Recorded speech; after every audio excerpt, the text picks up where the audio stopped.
ગૃહમંત્રી હર્ષ સંઘવી અનેક વખત ગુનેગારોને કહેતા હોય છે કે કાયદામાં રહેશો તો ફાયદામાં રહેશો, અને હવે કોંગ્રેસના નેતા પાલ આંબલિયાએ ગૃહમંત્રીના આ નિવેદનને કેમ યાદ કરાવ્યું છે તેની જ વાત કરવી છે।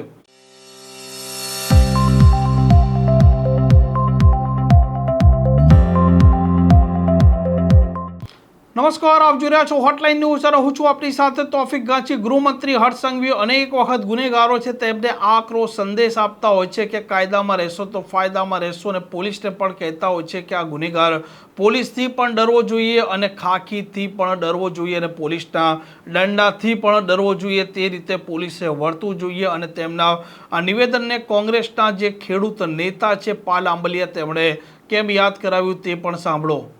આજે પદયાત્રાના ચોથા દિવસે શિવલખા, જ્યાં અદાણીનું સૌથી મોટું લગભગ 72 હેક્ટર જગ્યામાં સબસ્ટેશન આવેલું છે, અને આ શિવલખા ગામમાં અત્યારે લગભગ ઓછામાં ઓછી 20 લાઈનો નીકળે છે, અને આવનારા દિવસોમાં અહીંયાથી લગભગ હજી ઓછામાં ઓછી 40 લાઈનો નીકળવાની છે, 35 થી 40।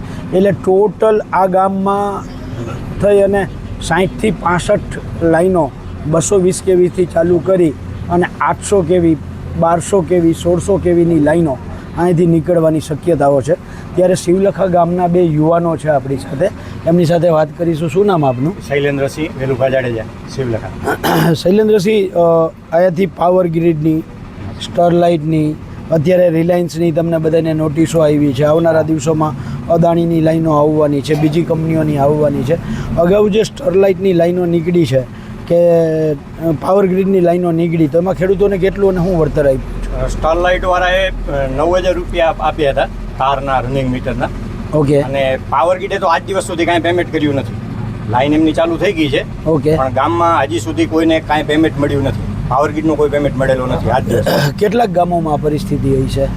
લગભગ અમારા કચ્છના જે 7-8 ગામોમાંથી પાવર ગ્રીડ નીકળી છે, લગભગ કોઈ ગામોમાં આપ્યો નથી, કારણ કે અમને જે ખેડૂતો મળતા હોય ને અમારી ચર્ચા થતી હોય એ મુજબ કોઈને હજી સુધી પાવર ગ્રીડનો પેમેન્ટ નથી મળ્યો। ઓકે, મતલબ ગામના નામ દાખલા તરીકે જંગી છે, આંબલિયા, શિવલખા છે, ખોડાસર છે, પછી કટારિયા છે, આ બધા ગામોમાંથી નીકળી છે, શિકારપુર છે, આ બધા ગામોમાંથી નીકળી છે। લગભગ જેમને મળતા હોય વ્યક્તિગત ખેડૂતોને અમારી કાંઈક ચર્ચા થતી હોય તમને કાંઈ મળ્યા, ત્યારે હજી સુધી કોઈ ખેડૂતને પાવર ગ્રીડ તરફથી કોઈ પેમેન્ટ મળ્યું નથી। મને હમણાં કંઈ વાત થતી હતી, કોક એવું કહેતો તો ગામમાં જ અમુક ખેડૂતને પર મીટરના 100 રૂપિયા આપે છે, અમુક ખેડૂતને 20 રૂપિયા આપે છે, અમુકને 80, આવું કંઈ છે? છે એવું છે। જે પોતાની રીતે પહોંચેલા એકદમ શક્તિશાળી માણસો છે એમને પણ ગામમાં એવું 1% હોય એમને આપે છે, બાકી એના પાછળના 99% ખેડૂતોને તો તકલીફ જ છે। હાલે તો એવું ચાલુ છે કામ અત્યારે તો કે આપણને એવું લાગે કે કંપની કામ નથી કરાવતી, પ્રશાસન કામ કરાવે છે, જેને બીજી ભાષામાં આપણે પોલીસ કહીએ, મામલતદાર કહીએ, કલેક્ટર કહીએ। અને હમણાં જે અમારા ગામની અંદર અત્યારે 5 લાઈનોનું કામ ચાલુ છે, એક રિલાયન્સ, એના સિવાય નાની 200 કેવીની 3 લાઈન 4 લાઈનોનું ચાલુ છે। તો એમાં તો કોઈ કલેક્ટરની નોટિસ આવવું, કોઈ કલેક્ટરની મિટિંગ થવી, કોઈ ગ્રામસભામાં મિટિંગ કરવી, કે કોઈ કંપનીનો ઓફિસર, આજે નાની લાઈનોમાં તો કોઈ ઓળખતા જ નથી કે એના કંપનીના સાહેબો કોણ છે, એક પોલીસવાળાને ઓળખે છે અને એ સ્થળ ઉપર જે કામ કરે છે કોન્ટ્રાક્ટર, એટલે નોટિસ જ નથી આપતા? નહીં, નોટિસ આપી જ નથી એને જાહેરનામા એમાં નહીં, એવું અમને અમારા સુધી કોઈ વાત જ નથી। અમને તો ખ્યાલ ક્યારે આવે છે ભાઈ કે જ્યારે અમારા ખેતરમાં જીસીબી આવે, ખેડૂતના ખેતરમાં જીસીબી આવે ત્યારે અમને ખબર પડે। આપણે પૂછવા જઈએ ત્યારે આપણાથી કાંઈ વાત જ નથી કરતા, થોડી વાર થાય એટલે પોલીસનો ફોન આવે, પોલીસની ગાડી આવે, આપણને લઈ જાય, નુવા જઈને કહે કે આ તમારાથી અટકવાનું નથી, જાહેર રીતનું કામ છે ને આ કામ થવાનું છે। કદાચ 1-2 દિવસ ચર્ચા કરે, પણ રિલાયન્સની વચ્ચે ચર્ચા હતી, હું એક મિટિંગમાં હતો, અહીંયા ગામ લેવલની મિટિંગમાં આવતા હતા ત્યારે એમના તરફથી એક જ ચર્ચા ચાલતી હતી, એમના ભાવની જ।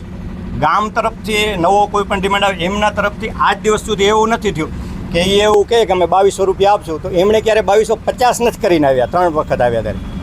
એના સિવાય ઉપરનો કોઈ પાવર ગ્રીડવાળા પણ આવ્યા હતા 2 વખત। ક્યારે છે? જ્યારે કામ ચાલુ થઈ જાય પછી। ઓકે, પહેલાની લાઈનોમાં આવતી હતી નોટિસ અને કલેક્ટરમાં મિટિંગો થતી હતી, હમણાંની કોઈ લાઈનોમાં મારા જાણમાં નથી, કારણ કે મારા ખેતરમાં એ છે, તાર આવે છે, પણ મને કોઈ નોટિસ નથી આવી। શું નામ તમારું? મારું નામ જોરુભા નાગુભા જાડેજા। જરૂર આ જે ભાઈ હમણાં શૈલેન્દ્રસિંહે વાત કરી એવી રીતે કોઈ લાઈન નીકળતી હોય નોટિસો કે કંઈ આપે છે કે આપતા જ નથી? નોટિસ કોઈને જ યોજના આપી નથી ખેડૂતને. કોઈ નોટિસ નહીં, નાની લાઈનો જે આવે છે ના, નાની લાઈનની પણ નોટિસ કોઈને જ 66 કેવી 128 કેવી ક્યાંય નહીં. 400 કેવીની કોઈ નથી આવી. પણ એમને લાઈનો ઊભી કરી દીધી. એમને લાઈન ઊભી થાય છે. તો ગામમાંથી કોઈ આરટીઆઈ કરી નાના જાહેરનામું માંગ્યું હોય, સીઆરસીનું લાઇસન્સ માંગ્યું હોય, આવું કોઈ? આમ મળતા જ નથી. સાહેબો આવે છે, કામ ચાલુ થાય છે, ત્યાં આવે છે, બાકી કોઈ કાંઈ વસ્તુ ઓકે, મતલબ ડાયરેક્ટ જેસીબી લઈને જ આવી જાય છે. જેસીબી લઈને જ આવે છે. તો આમાં હું તો એવું માનું છું કે શિવલખા આખું ગામ સંગઠિત થઈ અને આનો, કારણ કે તમારે ત્યાં હજી હું એવું માનું છું ઓછામાં ઓછી 40 લાઈનો આવવાની છે. આવશે. તો પછી આ તો તમારે તો હવે ભવિષ્યમાં ખેતરની અંદર આ થાંભલા અને તારની ખેતી કરવી હોય, બરાબર છે, તો એવી પરિસ્થિતિ થાય તો આમાં તમને નથી લાગતું કે ગામે સંગઠિત થવું જોઈએ? થવું જોઈએ. 100% થવું જોઈએ. મિત્રો, આ શિવલખા એકની વાત નથી. આવીને આવી પરિસ્થિતિ સાપકડાની થશે. આવીને આવી પરિસ્થિતિ લાલપરની, જામનગરના લાલપુરની બાજુનું હરિપર ગામ છે ત્યાંની પરિસ્થિતિ થશે. અને હમણાં ટૂંક સમયમાં દ્વારકા જિલ્લાના કલ્યાણપુર તાલુકાના ચૂર ચપ્પરેની આસપાસમાં આવડું એક મોટું સબસ્ટેશન બને એની પ્રક્રિયા ચાલુ થઈ ગઈ છે. એટલે આવા જે ગામો પસંદ થાય છે એ ગામોએ હું એવું માનું છું કે ખાલી થાંભલાની જ ખેતી કરવાની રહેશે. પણ દુઃખની વાત એ છે, શૈલેન્દ્રસિંહે જે રીતે વાત કરી એ રીતે, કે કલેક્ટરની નોટિસ જ નથી આવતી, જાહેરનામું એ નથી. ત્યારે હું કચ્છ કલેક્ટરને કહેવા માગું છું, અને જે કાયદામાં રહેશો તો ફાયદામાં રહેશોની વાત કરે છે એ હર્ષભાઈ સંઘવીને કહેવા માગું છું કે તમારા કલેક્ટરને કહો કે કાયદામાં રહીએ. એટલા માટે કે અહીંયા કલેક્ટરે પોલીસ પ્રોટેક્શનની મંજૂરી કલેક્ટર આપતો હોય છે. તો કલેક્ટરે જાહેરનામું ન હોય, સીઈઆરસીનું લાઇસન્સ ન હોય, તો પછી શિવલખા ગામની અંદર પોલીસ પ્રોટેક્શન કેવી રીતે આપ્યું?